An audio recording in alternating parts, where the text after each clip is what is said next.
할렐루야. 네, 이 새벽에 나오신 여러분 위에 우리 주님의 축복과 은혜가 함께하기를 간절히 바랍니다. 오늘 시편 27편은 내가 누구를 두려워하리요? 라는 제목으로 은혜를 나누기를 원합니다. 오늘 시인은 세상에 두려운 것이 없다는 것입니다. 여러분은 무엇이 두려우십니까? 여러분은 뭘 제일 무서워하십니까? 어릴 때는 귀신이 무섭다 그래요. 밤에 다니는 걸 무섭다 그래요. 또 사자나 맹수를 보면 무섭다 그럽니다. 과연 우리는 오늘 무엇을 두려워하고 무엇을 무서워할까요? 오늘 다윗은 뭐라고 고백합니까? 나는 두려움도 없고 무서운 것도 없답니다. 사람이 어떻게 그럴 수 있을까? 자, 우리 1절 말씀을 다시 한번 읽어보죠. 1절입니다. 시작. 이 여호와는 나의 빛이요 나의 구원이시니 내가 누구를 두려워하리요. 여호와는 내 생명의 능력이시니 내가 누구를 무서워하리요. 사람은 죽는 게 무서워요. 근데 여호와께서 생명의 능력이 되셔, 생명의 근원이 되시는데 죽음이 무서워요. 어두운 밤길은 무섭다고 할지 모르지만 여호와께서 나의 생명의 빛이 되시고 나의 밝은 광명의 빛이 되시는데, 그리고 그 빛이라는 것은 바로 구원하시는 하나님을 말하는 거죠. 그래서 두려울 것이 없다는 겁니다. 다윗은 많은 전쟁터를 전전한 사람이에요. 수많은 전쟁을 치러서 오죽했으면 그가 하나님의 성전을 건축하려고 할 때 하나님이 그걸 거절하실 정도예요. 왜? 너의 손에는 너무나 많은 피가 묻어 있다는 거예요. 그래서 너의 아들, 전쟁을 모르는 평화로운 아들, 그 아들을 통해서 내가 성전을 건축받기를 원한다는 겁니다. 그래서 다윗은 어찌 보면 거절당했지만 하나님은 다윗에게 넘치는 약속과 언약을 부어주셨습니다. 다윗은 많은 전쟁터에서 죽음의 위기 상황을 경험했어요. 우리가 일생을 살면서 많은 위기를 경험하잖아요. 갑자기 앰뷸런스에 실려가는 일들, 갑자기 교통사고에 나서 큰 어려움을 당할 뻔한 일들, 이런 위기들이 많죠. 또 멱감으로 갔다가 물에 빠져 죽을 뻔한 경험부터 다양한 게 있을 거예요. 그런데 다윗은 그런 수많은 위기의 상황 속에서 하나님의 자신을 완벽하게 구출해 주셨다는 거예요. 그래서 하나님의 보호와 구원을 너무 확실하게 체험했다는 거예요. 지금까지 살아온 인생 속에서. 그렇죠? 그 다윗은 그 확신이 있는 거예요. 내가 지금까지 살아온 삶을 돌아보면 두려울 게 없어. 무서울 게 없어. 왜? 하나님이 나를 항상 보호해 주셨거든. 하나님의 보호는 한 번도 실패한 적이 없어. 대적들은 필연적으로 내 앞에서 패배했고 나는 반드시 승리했어. 왜? 하나님이 내 빛이고 내 구원이셨기 때문에. 다윗은 늘 그런 확신이 있다. 여러분 마음에도 그 정도의 확신은 가지고 사시기를 주 이름으로 축원합니다. 아이고 어떡하나. 지금까지 살아온 걸 보면 몰라? 제가 살아온 삶에 얼마나 많은 위기와 환난이, 걱정과 근심이 많았는데 그 걱정과 근심이 현실된 적이 한 번도 없어. 내가 다 굶어 죽는 거 아니야? 우리 애들 학교도 못 보내고 내가 망하는 거 아니야? 병원에서 퇴원도 못하고 이제 죽는 거 아니야? 근데 그런 근심과 염려는 다 쓸데없는 거였어. 그건 다 싫으니까 여기 앉아있는 거지. 그렇죠?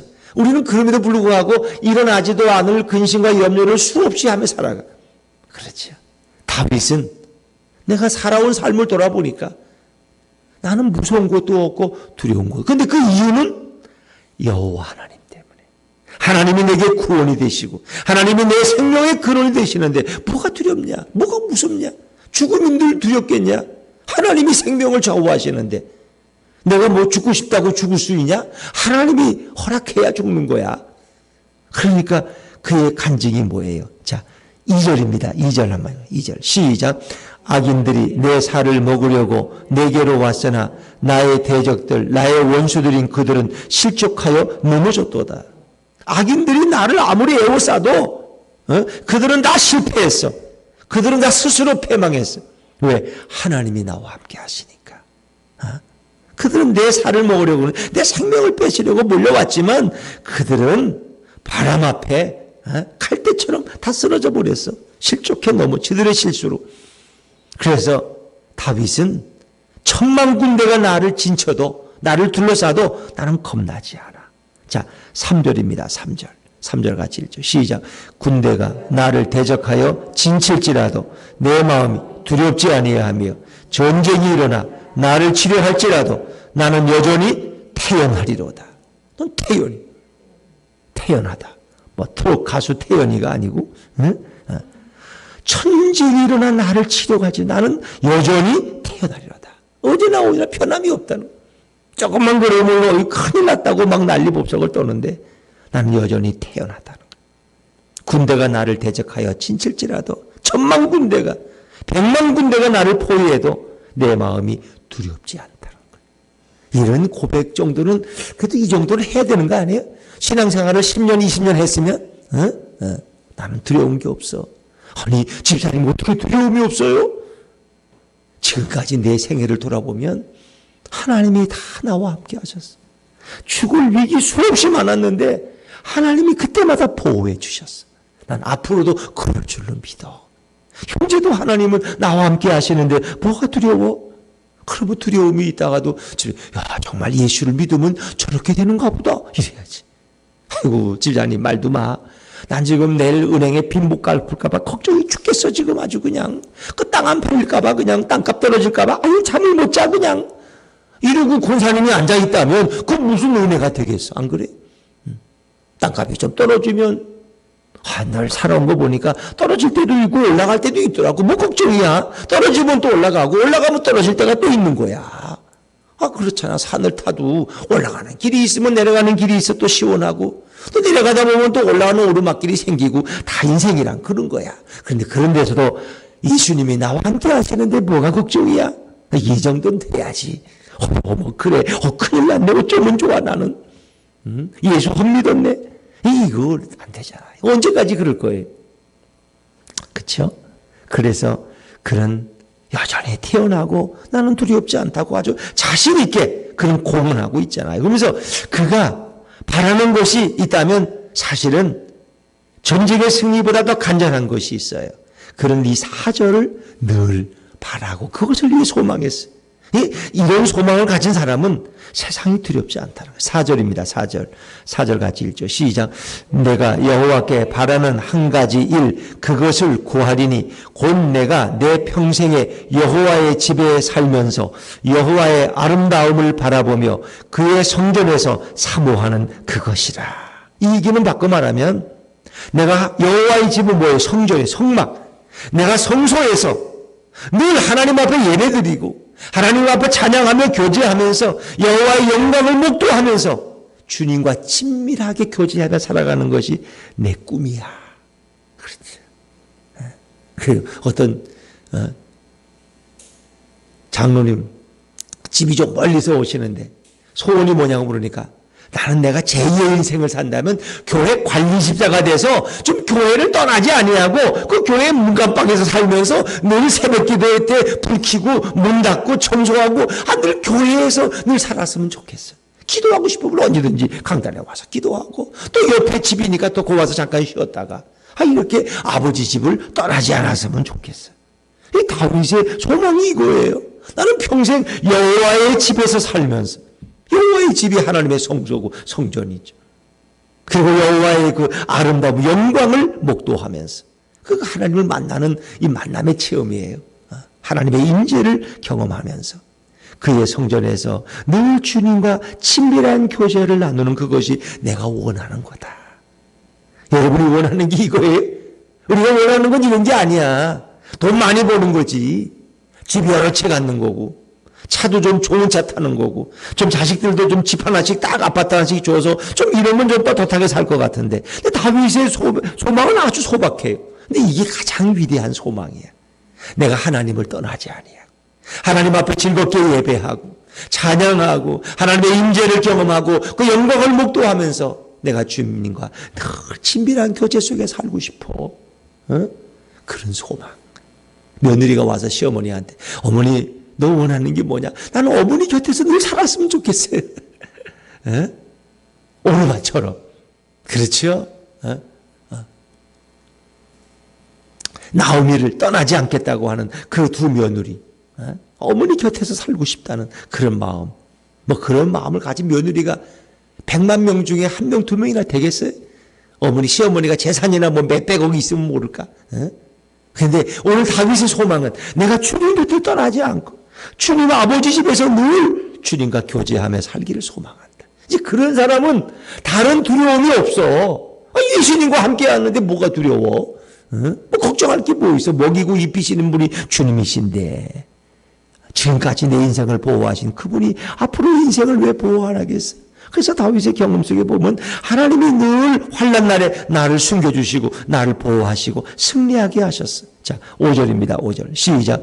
여호와께서 환난 날에 나를 그의 초막 속에 비밀히 지키시고 그의 장막 은밀한 곳에 나를 숨기시며 높은 바위 위에 두시리로다. 여호와께서 환난 날에 그가 환난 당할 때마다 초막 속에 비밀히 지키시고 이런 요새 장막 은밀한 곳에 나를 숨기셨기 때문에 그리고 높은 바위라는 가장 안전한 곳이 적의 화살이 도달하지 못하는 그런 높은 바위 성터 위에 요새 위에 나를 두셨다는 거예요. 앞으로도 그러실 것 두시리로다. 앞으로도 그렇게 하실 것. 지금까지 그렇게 했듯이.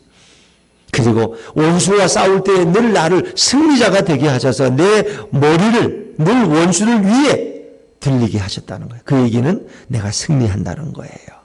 그래서 나는 늘 하나님 앞에 감사의 제사를 드렸다는 거예요. 자, 6절입니다. 6절 시작.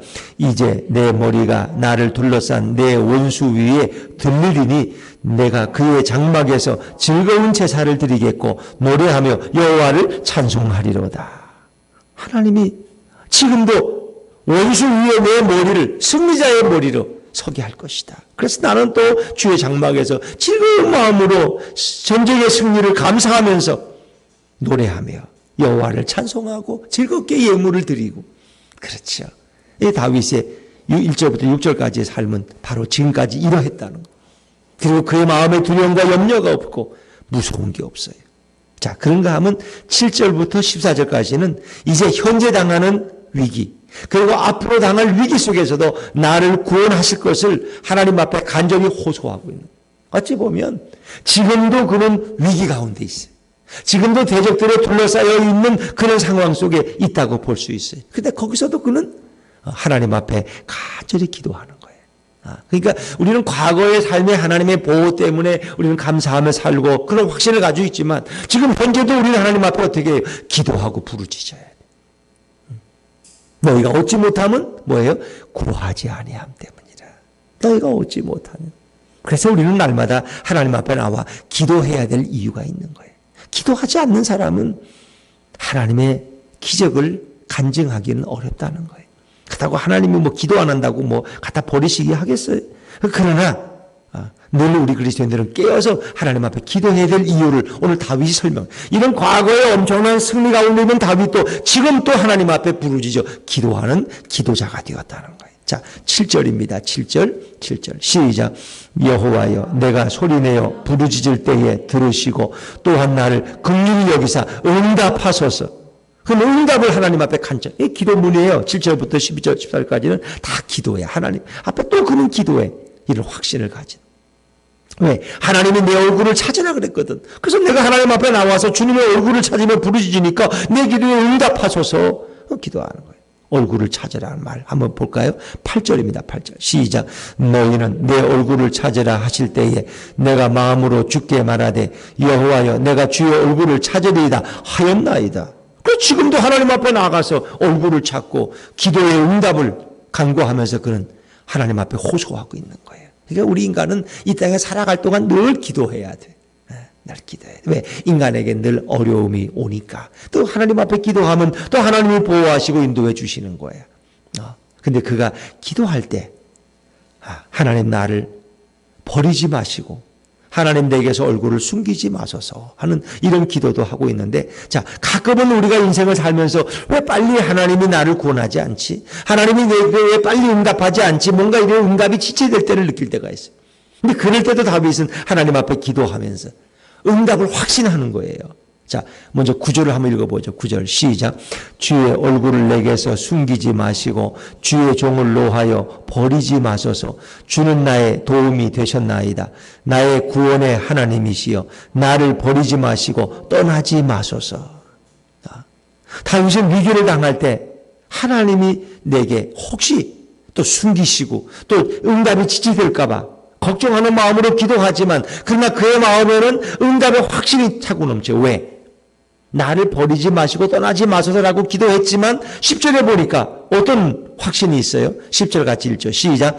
내 부모는 나를 버렸으나 여호와는 나를 영접하시리이다. 이런 확신이 있어요. 이 얘기는 뭐 실제 다윗의 부모가 기스가 다윗을 이새가 버렸다는 게 아니라 인간의 그 부모의 사랑은 연약하지만 하나님의 사랑은 분명하다는 걸 그 안다는 거예요. 그건 시적인 표현이죠. 인간의 부모는 혹 자기 자식이 자기 마음에 안 들면 나는 너를 버렸다라고 할 수도 있어요. 인간은 악하니까. 그러나 여호와는 어떤 상황에도 나를 영접해 주신다는 거예요. 어떤 상황에도. 어떤 상황에도. 내가 비록 범죄하는 상황에 갈지라도 나를 영접해 주신다는 거예요. 그래서 이 후반부는 다윗이 압살롬의 난을 위해서 그가 도망갈 때 하나님 앞에 이런 확신의 기도를 드려요. 나를 버리지 마시고 떠나지 마소서. 또 다윗이 또 범죄해서 하나님의 징계를 받을 때 그는 하나님 앞에 나를 버리지 마시고 나를 거절하지 마시라고. 그러면서 그의 마음의 확신은 인간의 부모는 그 자식을 버릴 수 있을지 모르지만 여호와는 결코 그렇지 않습니다. 저를 영접해 주시고 저를 붙들어 주실 줄로 믿습니다. 이 확신 가운데 그는 또 기도하는 거예요. 그러면서 다윗은 뭐예요? 하나님의 진리로 나를 가르치시고 나를 안전한 길로 인도해 달라고 기도하죠. 11절 제가 읽을게요. 여호와여 주의 도를 내게 가르치시고 내 원수를 생각하셔서 평탄한 길로 나를 인도하소서. 그럼 지금 현재 당하는 고난 그리고 앞으로 당할 고난 속에서도 하나님의 말씀으로 내게 가르치시고 그렇죠. 그리고 나를 평탄한 길이라는 건 안전한 길로 나를 인도하소서. 12절에 내 생명을 대적의 손에 넘기지 마소서. 악한 자들이 나를 쳐서 죽이려고 하지만 주님 나를 결코 그들의 손에 맡기지 마소서. 그리고 하나님이 나를 반드시 산자들의 땅에 안전한 땅에 거하게 하실 줄로 내가 믿습니다. 그러니까 그렇게 기도하고 그런 또 마음의 응답이 확신을 가지고 있는 거예요. 12절 13절을 같이 읽으면 여러분이 좀 이해되시겠죠? 12절 13절 시작. 내 생명을 내 대적에게 맡기지 마소서. 위증자와 악을 토하는 자가 일어나 나를 치려 함이니이다. 내가 산자들의 땅에서 여호와의 선하심을 보게 될 줄 확실히 믿었도다. 아멘. 마치 기도하고 응답받았고 기도하고 응답받았고 마치 그런 식이죠. 대적에게 맡기지 말아달라고 그렇게 기도했어. 근데 13절에 그의 확신이 내가 산자들 땅이라는 건 생명을 그가 보존받고 지금 살아있는 자들과 함께 머물고 있다는 거예요. 산자들의 땅에서 여호와의 선하심을 보게 될 줄 확실히 믿었도다. 하나님이 내 기도에 응답하셔서 위기 속에서 나를 반드시 안전한 곳에 거하게 할 줄로 나는 확실히 믿었다는 거예요. 그러니까 그런 확실한 믿음을 가지고 응답의 확신을 가지고 그건 하나님 앞에 부르짖었다는 거예요. 그러니까 다윗의 마음에는 응답의 확신, 구원의 확신, 보호의 확신이 가득하네. 그러나 그런 가운데서도 하나님 앞에 부르짖어서 기도했다는 거예요. 기도하면서도 이 기도가 응답될지도 몰라 안 될 수도 있어. 나 기도 안 되면 어떡하지? 이렇게 걱정하는 게 아니라 응답을 확신하며 그는 하나님 앞에 기도하고 있다는 거죠. 그래서 지금 응답을 지금도 지체되고 있지만 기다리고 있다는 거예요. 왜? 다윗의 인생 속에 그 위기라는 건 늘 겪어오니까. 왜 한 나라를 다스리는데 외적의 침입이 왜 수시로 없겠어요? 자기 또 신하들의 반란이 왜 없겠어요? 그런 가운데서 다윗은 늘 하나님의 보호하심과 하나님의 응답을 기다리면서 그런 확신 가운데서 오늘도 살아가고 있다는 거죠. 그래서 마지막 그는 뭐라고 표현해요? 14절 말씀. 14절입니다. 시작. 너는 여호와를 기다릴지어다. 강하고 담대하며 여호와를 기다릴지어다. 누가 누구한테 말하는 거예요? 다윗에게 말하는 거예요. 자기가 자기에게 제3자에게 말하듯이 너는 여호와를 기다릴지어다. 다윗아. 강하고 담대하게 여호와를 기다릴지어다. 그 스스로에게. 왜? 하나님의 응답은 반드시 임하니까. 과거에 나를 이렇게 인도하신 하나님은 내 모든 두려움과 염려를 제거하신 그 하나님은 내게도 지금 또 응답하실 것이다. 그래서 나는 그분을 기다리고 있다는 거예요. 근데 그 기다림이 어떤 기다림이에요? 승리의 기다림. 그러니까 어떤 기다리는 것은 죽을 날을 기다린다. 사형당할 날 얼마나 괴로워. 재판받으러 갈 날을 기다려. 이제 3개월 못 산다고 이제 죽을 날을 기다려. 얼마나 힘들어. 근데 그런 게 아니야, 이거는. 그런 기다림이 아니야. 소망의 기다림. 응답하실 하나님을 확신하면서 그런 지금도 기다리고 있는 거예요. 기쁘고 즐겁게. 강하고 담대하며 기다리고 있는 거예요. 우리는 누굴 기다려요? 다시 오실 예수님을, 재림의 주님을 기다리고 있는 줄로 믿습니다. 근데 그건 패배의 기다림이 아니에요. 승리와 확신의 기다림. 초림 때 우리를 찾아오셔서 십자가에 우리 죄를 지시고 죽으셨지만 그분의 부활하심으로 영원한 생명과 승리를 주신 그 예수님께서 다시 우리를 완전한 구원으로 이끄시고자 다시 오실 것을 우리는 강하고 담대하게 기다리고 있는 거예요. 이 승리의 기다림. 성도에게도 이런 기다림을 있는 거예요. 왜? 어떤 건 다 시간이 필요하거든. 그래 우리는 그것을 희망으로 기다리고 있는 거예요. 왜? 믿음으로 기다리고 있는 거예요. 주님이 지금까지 내 삶을 이렇게 인도하셨기 때문에 그렇습니다. 오늘도 그 좋으신 예수님을 우리 인생의 주인으로 모시고 살아가는 사람에게는 어떤 두려움도 틈탈 수 없어요. 무서워하는 것도 존재할 수 없어요. 가장 강하고 위대하신 예수님을 내 중심에 모시고 살아간다면 무엇이 두렵겠습니까? 뭐가 무섭겠습니까? 그러게 우리는 그 주님의 응답과 그 주님의 재림을 기다리고 오늘도 소망하며 확신 가운데 살아갈 수 있는 것입니다. 그렇습니다. 여러분에게 절망과 불평과 환난이 아니라 다윗의 기도 속에는 불평이 없어요. 하나님 내게 이러실 수 있습니까? 이런 게 없어요. 왜? 너무너무 큰 승리의 응답을 기다리고 있으니까. 반드시 그렇게 하실 주님을 그는 확신하고 있으니까. 오늘도 저와 여러분도 이런 확신과 확신 가운데 승리의 노래를 부르며 주님을 찬양하는 하나님의 사람들이 다 되시기를 주의 이름으로 축원합니다. 기도하겠습니다.